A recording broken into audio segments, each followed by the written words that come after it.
ബംഗ്ലാദേശ് വീണ്ടും കത്തുകയാണ്. തലസ്ഥാനമായ ധാക്കയിൽ സുരക്ഷാ ബാരിക്കേഡുകൾ തകർത്ത് ആയിരക്കണക്കിന് പ്രക്ഷോഭകാരികൾ പാർലമെന്റ് മന്ദിരത്തിലേക്ക് ഇരച്ചു കയറുകയായിരുന്നു. ഇടക്കാല സർക്കാർ അധികാരമേറ്റിട്ടും അയൽ രാജ്യത്ത് അരാജകത്വം തുടരുന്നു എന്നതിന്റെ ഞെട്ടിക്കുന്ന ദൃശ്യങ്ങളാണ് ഇപ്പോൾ പുറത്തു വരുന്നത്. പ്രമുഖ യുവ നേതാവ് ഷെരീഫ് ഉസ്മാൻ ഹാദിയുടെ മരണത്തിന് പിന്നാലെ ബംഗ്ലാദേശ് വീണ്ടും ഒരു ആഭ്യന്തര യുദ്ധത്തിന് സമാനമായ സാഹചര്യത്തിലേക്കാണോ നീങ്ങുന്നത്? കഴിഞ്ഞ കുറച്ച് ദിവസങ്ങളായി ബംഗ്ലാദേശിൽ അരങ്ങേറുന്നത് ആസൂത്രിതമായ ആക്രമണങ്ങളാണ്. രാജ്യത്തെ പ്രമുഖ പത്രങ്ങളായ പ്രോതോം അലോ, ഡെയിലി സ്റ്റാർ എന്നിവയുടെ ഓഫീസുകൾ പ്രതിഷേധക്കാർ തകർക്കുകയും തീയിടുകയും ചെയ്തു. മാധ്യമ സ്വാതന്ത്ര്യം അവിടെ പൂർണ്ണമായും അടിച്ചമർത്തപ്പെട്ടിരിക്കുന്നു. സാംസ്കാരിക കേന്ദ്രങ്ങൾ തകർക്കപ്പെടുകയാണ്. ബംഗ്ലാദേശിന്റെ ചരിത്ര സ്മാരകങ്ങളും സാംസ്കാരിക സ്ഥാപനങ്ങളും ഒക്കെ തന്നെ ലക്ഷ്യം വെക്കപ്പെടുന്നുണ്ട്. രാഷ്ട്രപിതാവ് ഷെയ്ഖ് മുജീബുർ റഹ്മാന്റെ വസതി പോലും ആക്രമിക്കപ്പെട്ടു. ഏറ്റവും ഭയാനകമായ വാർത്ത വരുന്നത് മൈമൻ സിംഗിൽ നിന്നാണ്. ദീപു ചന്ദ്രദാസ് എന്ന 27 വയസ്സ് ഉള്ള ഹിന്ദു യുവാവിനെ ആൾക്കൂട്ടം ക്രൂരമായി തല്ലിക്കൊന്ന് മരത്തിൽ കെട്ടിത്തൂക്കി തീയിട്ടു. ഈ ക്രൂരതകൾക്ക് തടയിടാൻ ഭരണകൂടത്തിന് കഴിയുന്നില്ല എന്നത് വലിയ ആശങ്കയാണ് ഉയർത്തുന്നത്. ഇത്തരം വാർത്തകൾ നമ്മുടെ മലയാള മാധ്യമങ്ങളിലും കാണിക്കുന്നില്ല. കഴിഞ്ഞ വർഷം ഷെയ്ഖ് ഹസീന സർക്കാരിനെ പുറത്താക്കിയ വിദ്യാർത്ഥി പ്രക്ഷോഭത്തിന്റെ പ്രധാന മുഖമായിരുന്ന ഷെരീഫ് ഉസ്മാൻ ഹാദിയുടെ മരണമാണ് രാജ്യത്തെ വീണ്ടും പ്രക്ഷുബ്ധമാക്കിയത്. 2026 തെരഞ്ഞെടുപ്പിൽ ജനവിധി തേടാനിരുന്ന ഹാദി പള്ളിയിൽ നിന്ന് ഇറങ്ങവേ ഉണ്ടായ വധശ്രമത്തിൽ പരിക്കേറ്റ് ചികിത്സയിലായിരുന്നു.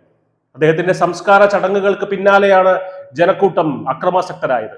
എന്നാൽ ഈ വികാരം ഇപ്പോൾ ഇന്ത്യ വിരുദ്ധതയിലേക്കും ന്യൂനപക്ഷ വേട്ടയിലേക്കും തിരിച്ചുവിടപ്പെടുന്നു എന്നതാണ് വസ്തുത.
ഇന്ത്യയെ സംബന്ധിച്ചിടത്തോളം ഈ സാഹചര്യം അങ്ങേറ്റം ഗൗരവകരമാണ്.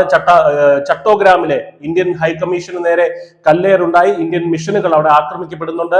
മുഹമ്മദ് യൂനസിന്റെ നേതൃത്വത്തിലുള്ള ഇടക്കാല സർക്കാരിന് രാജ്യത്തെ ക്രമസമാധാനം നിയന്ത്രിക്കാൻ സാധിക്കുന്നില്ല, അല്ലെങ്കിൽ നിയന്ത്രിക്കാൻ തുനിയുന്നില്ല എന്നത് ഇന്ത്യയുടെ സുരക്ഷയ്ക്കും അതിർത്തിയിലെ സമാധാനത്തിനും വലിയ ഭീഷണിയാണ് ഉയർത്തുന്നത്. ബംഗ്ലാദേശിൽ ജനാധിപത്യം പുനഃസ്ഥാപിക്കപ്പെടുമെന്ന പ്രതീക്ഷകൾക്ക് മുകളിൽ അക്രമവും വർഗീയതയും നിഴൽ വീഴ്ത്തുകയാണ്. അയൽ രാജ്യത്തെ ഈ അരാജകത്വം ഇന്ത്യയെ എങ്ങനെ ബാധിക്കും?